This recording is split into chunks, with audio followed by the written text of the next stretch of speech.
नंद कंद भगवान की जय।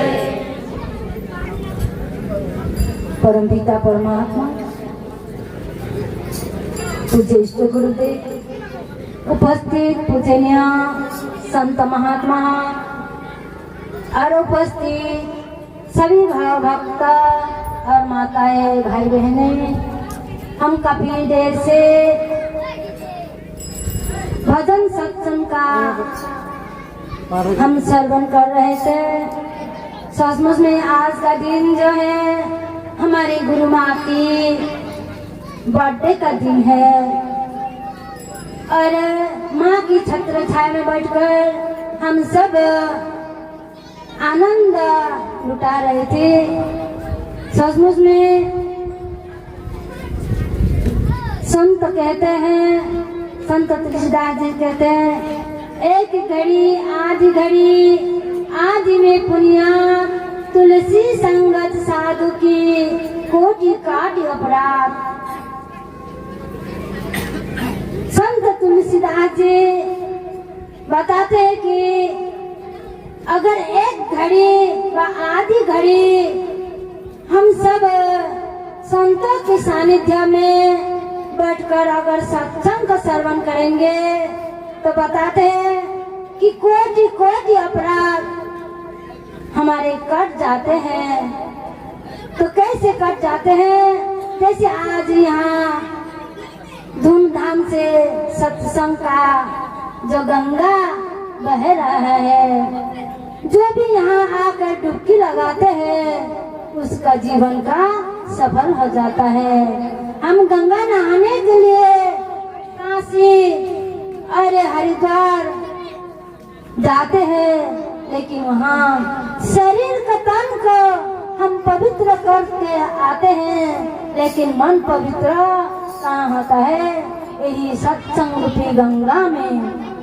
सत्संग रूपी गंगा में अगर हम डुबकी लगाएंगे तो हमारा जीवन का सफल हो जाता है।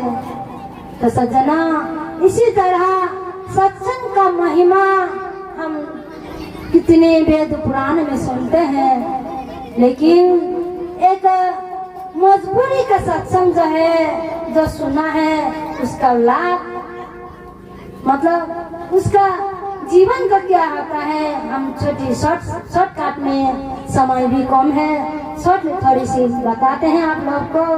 जो मजबूर में सत्संग सुनने का प्रभाव क्या होता है।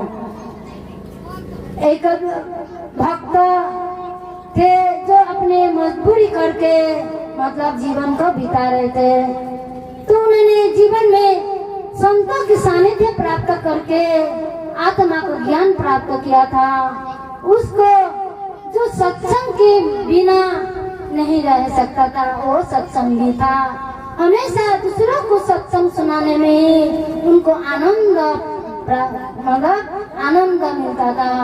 तो एक दिन हर समय सत्संग सुनाते थे, लेकिन एक दिन उसने किसी को सत्संग सुनाने का मौका नहीं मिला।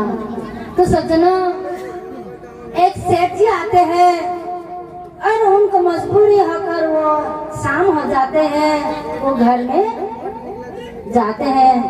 घर में जब आज तो मेरे कमाई नहीं हुआ, किसी को सत्संग सुनाने का मेरे मौका भी नहीं मिला, तो वो दुखी हो रहा था। तो सज्जना, तो एक व्यक्ति आते हैं सेठ जी, उसका मतलब अंधेरा का समय था, शाम हो चुका था, किसी का मतलब साथ नहीं मिला था जो एक अपना सामान धोने का, सामान उठाने का किसी को नहीं मिल रहा था। तो उसने उस भक्त के घर को दरवाजा को ठकठकाया और कहा, निकला।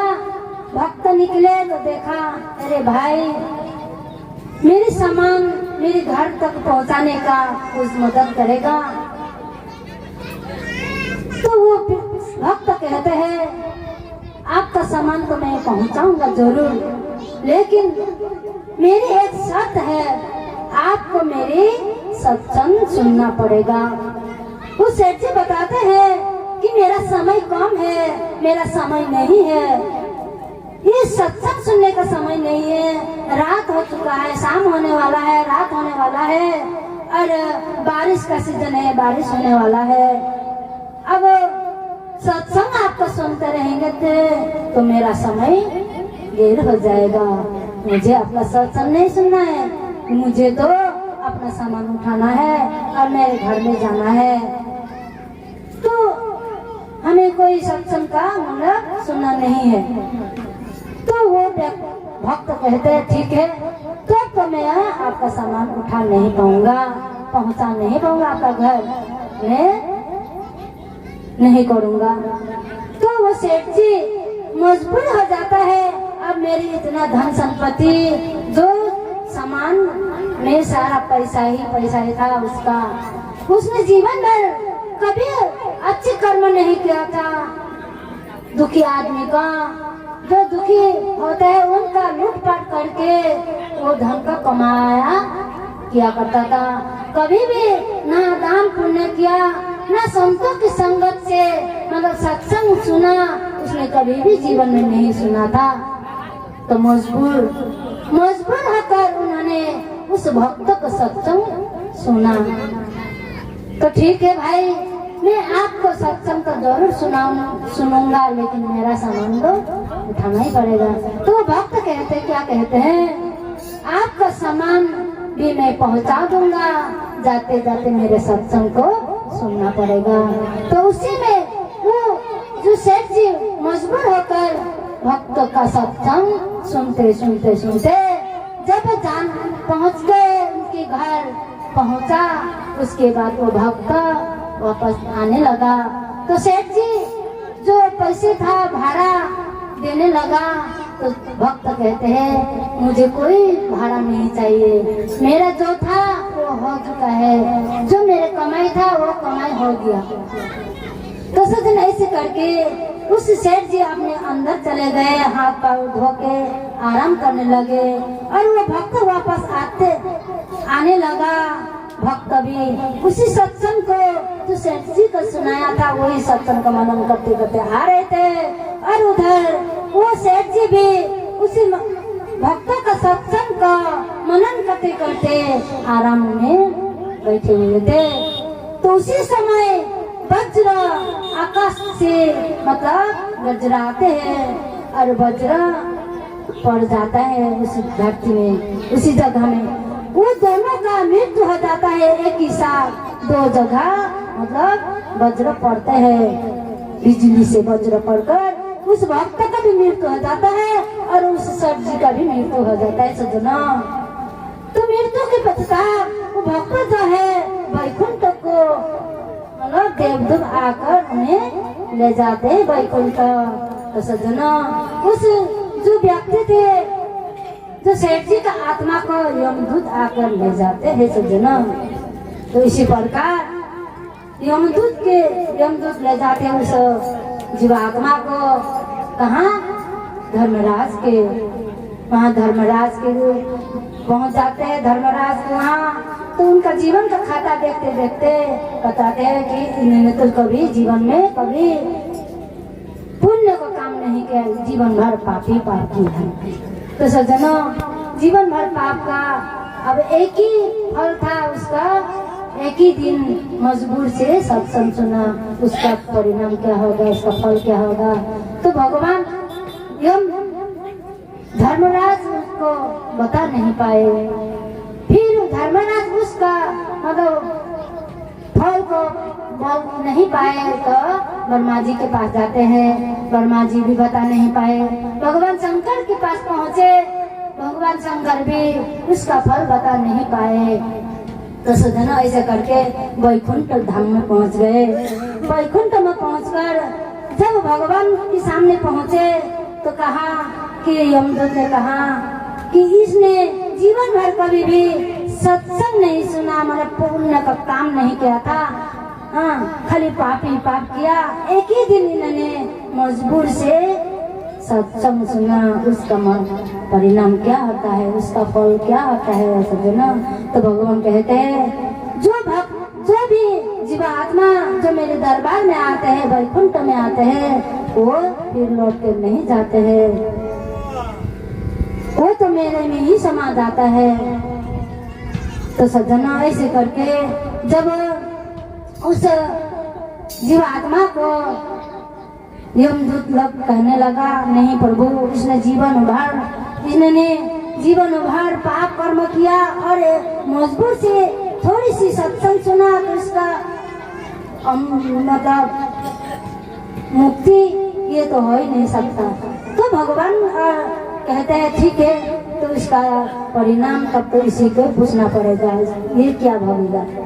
तो सज्जन उसी समय उस भगवान ने उस जीवात्मा का पूछा, तुम्हें 1 घंटे के लिए वैकुंठ का जो सत्संग का श्रवण किया हॉल में उनका सत्संग का मौका मिला। तो सज्जना 1 घंटे के बाद फिर यमदूत के हाथ में जाकर 84 भगने के लिए कहा। तो सज्जना उस जीवात्मा ने मंजूर कहा।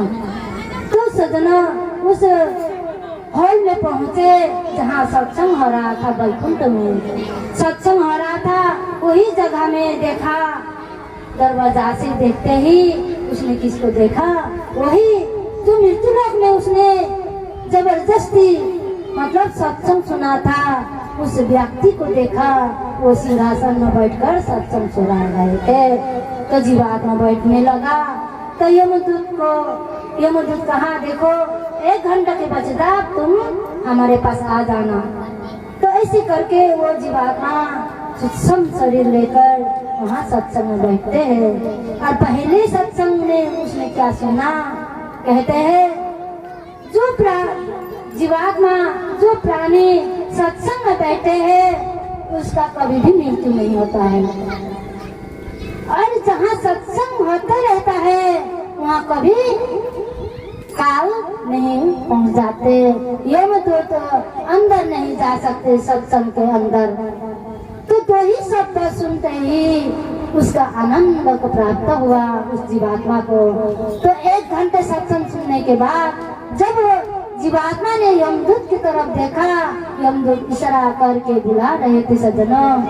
फिर जीवात्मा उस सत्संग को सुनता रहा। फिर वो यमदूत लौट के चले गए। तो सज्जनों यही है जो मजबूर के सत्संग से सुना, उसका जीवन मतलब अमर को प्राप्त हो गया।